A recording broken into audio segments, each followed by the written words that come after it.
आपने इस वीडियो के ऊपर क्लिक किया है तो मैं समझता हूँ कि आप एक साइंस लवर है और चीज़ों के पीछे का विज्ञान ढूंढते हैं। तो इस सनातन धर्म के अंदर जो है एक युग है, यानी कि त्रेता युग, द्वापर युग, कलयुग, आपने सुना ही होगा, आप बचपन से सुनते आ रहे होंगे। तो इन्हीं के पीछे हम ज्ञान और विज्ञान और यानी साइंस और नॉलेज ढूंढेंगे। तो लेट गेट आरंभ। हमारे हिंदू धर्म में और सनातन धर्म में बचपन से हमें बताया जाता है कि एक कलयुग में हम जी रहे हैं और ये घोर कलयुग है। यहाँ पर चारों ओर पाप ही पाप है। और जो एक समय ऐसा था, सतयुग था, जिसमें बस चारों ओर अच्छाई थी और चारों ओर अच्छाई का बोलबाला था। किस प्रकार से उसके बाद त्रेता युग आया और उसमें माता सीता का हरण जो है रावण ने किया था। उसके बाद द्वापर युग आया जिसमें देवी द्रौपदी का हरण उसके देवर यानी दुर्योधन ने किया था और भगवान श्री कृष्ण ने उसकी लाग जो थी। और उसके बाद जो है कलयुग आया। कलयुग के अंदर जो है चारों तरफ पाप हो गया, भगवान कोई पूजने वाला नहीं और जो लोग पूजते भी उनको बहुत दबाया जाता है। ऐसा क्यों होता है, क्यों ये चारों युग क्यों बदले? इस पीछे का विज्ञान और ज्ञान को जानेंगे जो हमारे पूर्वजों ने हमारे बीच में रखा था। उस बीच को जो आज के समय में छुपता जा रहा है, उस ज्ञान को चलिए जानते हैं। ज्ञान विज्ञान को जानने से पहले हम जान लेते हैं कि इन युगों के पीछे का मतलब क्या है, इन युगों का नामकरण कैसे हुआ। जैसे कि पहला सतयुग। सतयुग का अर्थ होता है चारों तरफ सत्य, यानी 100% सत्य, जहाँ पर कोई भी असत्य न हो। यह करीब 17,28,000 मानव वर्ष यानी 17,28,000 साल का रहा था, जो कि एक बहुत ही बड़ा ईयर है, जो कि सबसे बड़ा युग माना जाता है। इसके अंदर चारों तरफ शांति, लोग भजन गाते थे और बहुत ही ज़्यादा लोगों की बड़ी बड़ी उम्र में लोग लाख लाख साल जीते थे। पर इसमें जो है उसके बाद समय गुजरता गया और उसके बाद त्रेता युग का मतलब है जहाँ पर 75% सच्चाई और 25% बुराई हो। ये करीब 12,56,000 साल का था। उसके बाद द्वापर युग आया जिसका मतलब 50% सत्य, 50% असत्य, 8,64,000 साल का था। अगला आता है कलयुग। कलयुग के अंदर 75% पाप और 25% अच्छाई है, जो कि अब करीब 5 लाख वर्ष का है, जो कि अब तक 5,000 साल ही बीते हैं। तो जान लेते हैं इन युगों के बारे में कि किस प्रकार से इनके पीछे का विज्ञान है, जो आपको जानना बहुत ही महत्वपूर्ण है। हमारे पूर्वजों ने किस प्रकार से इनके पीछे का विज्ञान रखा था, किस प्रकार से इनका नामकरण हुआ, वो अपने जान लिया है। तो पहले जानते हैं सतयुग के पीछे का विज्ञान। सतयुग यानी जहाँ पर चारों तरफ 100% सत्य हो। इसके बनने का पीछे विज्ञान इस प्रकार है। जैसे सतयुग का मतलब है कि युग की शुरुआत, जहाँ पर सबसे पहले युग सतयुग होता है। जैसे कि आप इस सतयुग को एक विज्ञान के रिलेट करने के लिए आप एक बच्चे से रिलेट कर सकते हैं। जैसे कि जब इंसान का बच्चा जन्म लेता है यानी नवजात शिशु, उसके मन में कोई पाप नहीं होता। जब वो हंसता भी है तो एकदम शांत मन से और एकदम निर्मल मन से हंसता है। तो इस प्रकार से आप नवजात बच्चों को एक जो है सतयुग मान सकते हैं, क्योंकि नवजात बच्चों के अंदर कोई पाप नहीं होता है, इसलिए वो 100% सत्य होता है, इसलिए उसमें सतयुग माना जाता है।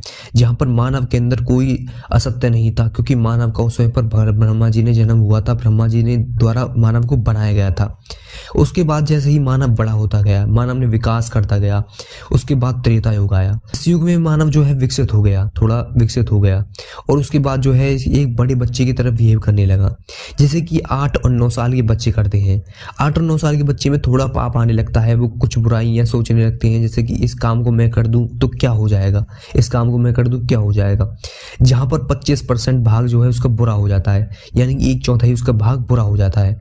इसमें लोग जो ही है वो बुरा सोचने लगते हैं कुछ। उसके बाद जिस प्रकार से हमारी माता सीता का हरण हुआ तो रावण ने किया था, इसी युग के अंदर हुआ था, वो इसी का प्रमाण था। क्योंकि जैसे ही इंसान थोड़ी विकसित होता है, उसकी उम्र बढ़ने लगती है, तो वो थोड़ा सा गंदा सोचने लगता है। अगला जो आता है वो द्वापर युग। द्वापर युग में बच्चे की यानी 15 से 16 वर्ष से आप लगा सकते हो, उसका दिमाग और द्वापर युग बिल्कुल समान है। जैसे कि द्वापर युग के अंदर आप सोच सकते हैं 50% सच्चाई और 50% बुराई होती है। इस प्रकार से मानव के अंदर जब 15 से 16 वर्ष की उम्र में होता है तो उसके मन में बहुत सारी बुराइयां और बहुत सारी अच्छाई होती है, जो आपस में बहस कर दी जाती है कि उसमें इस वक्त वो अपनी अच्छाई को खो देता है जो उसको बचपन में मिली थी, और उसको धीरे धीरे बुराई उसके दिमाग में अंदर घुसने लगती है। तो इस प्रकार से द्वापर युग के अंदर बुराई अंदर घुसने लगी, जिस कारण देवी द्रौपदी का जो है दुर्योधन ने वस्त्रण किया था, पर उस समय पर भगवान ने उनको बचा लिया था और अपनी भाभी का ये वस्त्रण किया। वो इस समय पर सोचता नहीं है वो क्या कर रहा है, क्योंकि उस मन में 50% बुराई 50% अच्छाई होती है। अगला जो है जिसमें हम जी रहे हैं वो है कलयुग। कलयुग के अंदर हम जो है मनुष्य है उसके अंदर बहुत कूट कर बुराई बढ़ चुकी है, क्योंकि इसके अंदर 25% भाग ही जो दिमाग का ऐसा बसता है जिससे पर जो है मानव के अंदर अच्छाई बसती है। इसके अंदर जो मानव के ऊपर लगा सकते हैं हम 25 से 30 के जो मानव का दिमाग होता है वो बिल्कुल कलयुग जैसा होता है।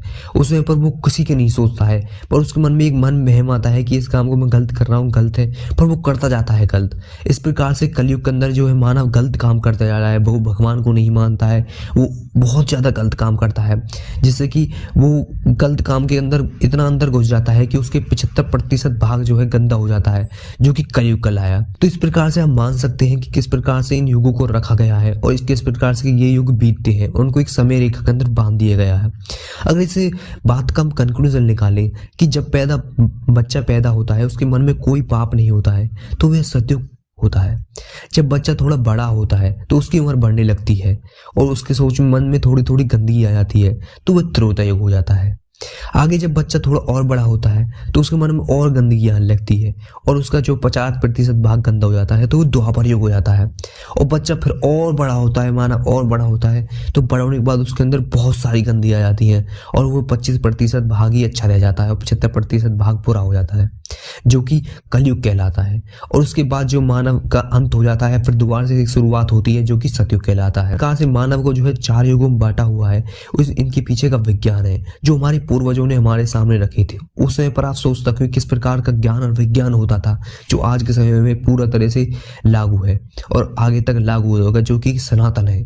तो ऐसी ही सनातनी, ऐसी ही साइंस से रिलेटेड वीडियो को आप देखना चाहते हो, इस वीडियो को लाइक करना, चैनल को सब्सक्राइब करना और दोस्तों के साथ शेयर करना।